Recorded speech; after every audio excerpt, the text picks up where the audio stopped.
All right, we are now joined by NHL writer for Sportsnet, Luke Fox. Luke, thank you very much for coming on. I know it's a very busy time for you around this time of year. Yeah, no, thanks for having me. It's busy, but it's also super fun time of year. Like I'm addicted to the news and trade news, especially. So this is the fun part of the It's season. almost sort of like an adrenaline rush. For those that don't know, the trade deadline happening March 3rd. We're nearing many contenders have made some big moves already.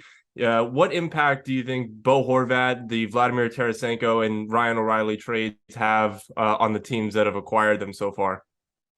Wow. Three very different moves. The Bo Horvat one caught me by surprise a little bit, just because the Islanders are in a precarious position.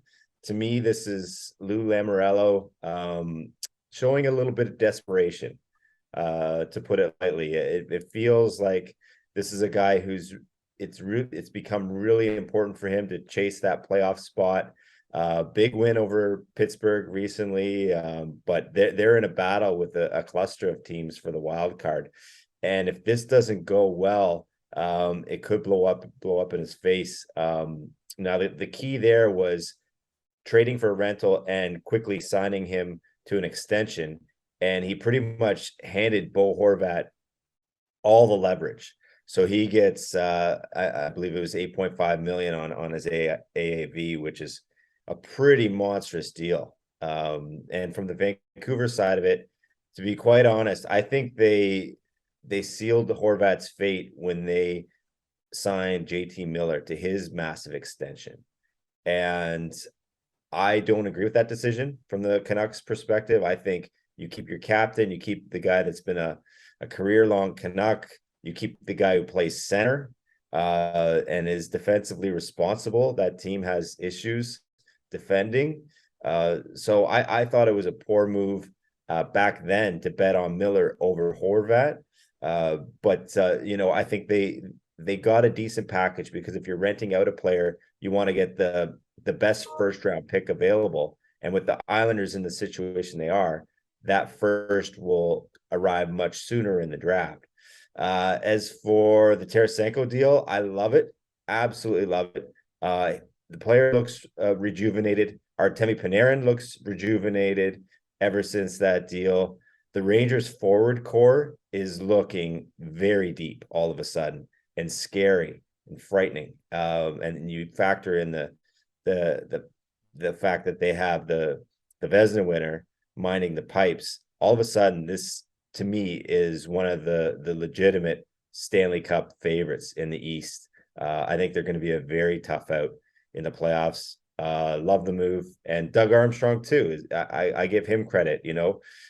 Tarasenko or O'Reilly. Once you realize you're not going to be able to re-sign these guys at a price that suits you, you might as well recoup assets. And I think, ironically, I think St. Louis might be able to do a quick rebuild on the fly, much like the Rangers have done, by making decisive moves like this, getting picks. And now the rumor is that he might be interested in flipping some of those picks for Timo Meier.